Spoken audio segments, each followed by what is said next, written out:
فانتزي للجولة التالتة، والتشكيلة دي اعملها وعلى ضمانتي هتجيب لك ازيد من ال100 نقطة، والفريات للجولة دي ممتازة جدا عشان في ماتشات زي ماتش اليونايتد وبيرلي وساندرلاند وبرينفورد، وكمان في ماتشات اسطورية جدا فيلا بينا. في حراسة المرمى هتجيب الحارس بوب. الحارس ده عنده ليدز يونايتد وبسعر كويس ب5 مليون. انا شايف اللي بوب في ليه احتمالية كبيرة جدا ان هو يطلع بكلين شيت قدام ليدز، عشان ليدز بصراحة شفناه قدام ارسنال خسر بنتيجة كبيرة وما جابش ولا جون، فانا شايف اللي بوب هيكون حارس كويس جدا. والحارس التاني هيجيب اي حارس ب4 مليون.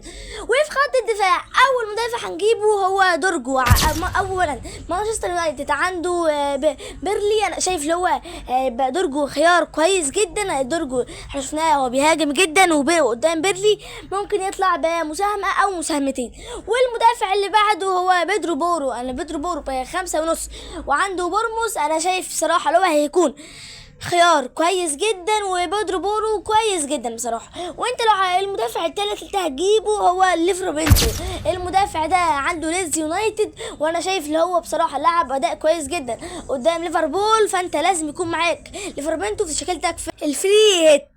واول لاعب في خط الوسط هو محمد صلاح. انا شايف محمد صلاح هيكون خيار كويس جدا قدام ارسنال. هو معودنا دايما اللي هو بيساهم في الماتشات الكبيره. قدام نيوكاسل عمل اسيست برده وما طلعش بلانك. انا شايف صراحه محمد صلاح لازم يكون معاك في تشكيلتك، علشان لو ما جبتوش وعمل حاجه ممكن يقللك في الرانك. وتاني لاعب لازم يكون معاك عشان الماتش السهل ده هو كونيا. انا شايف اللي هو اخطر لاعب عند اليونايتد وعنده بيرلي، وبعد ما شفت الاحصائيات بصراحه بين هو ومبيمبو، فانا بقول لك بصراحه لا هو كونيا افضل من بيمبو. كونيا قرب للجون، والماتش اللي فات بصراحه لعب حلو وجاب عارضه. واللاعب الوسط الثالث هو الصفقه الجديده دانجو وطارا. انا شايف دانجو وطارا لعب ماتش كويس جدا قدام اصلا فيلا. هو الصفقه الجديده ديفرنشال جدا، لو جبته انت وعمل مساهمه فهيعليك في الرانك جامد جدا. واللاعب الوسط الرابع هو بانس. نيوكاسل عندهم ماتش زي ليدز، فاكيد بانس لازم يكون معاك بعد طرد جوردون، فهو هيكون اهم لاعب عندهم واكيد هينزل في التشكيله الاساسيه. وفي خط الهجوم اللي هو اهم حاجه في التشكيله، اكيد اول لاعب لازم يكون معاك هو هالاند. عنده ماتش سهل زي فريق برايتون ممكن يطلع باي مساهمه.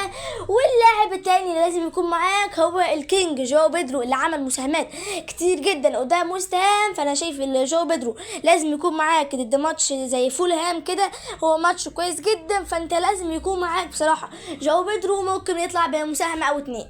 والمهاجم التالت لازم يكون معاك هو مفاجاه الموسم ريتشارلسون.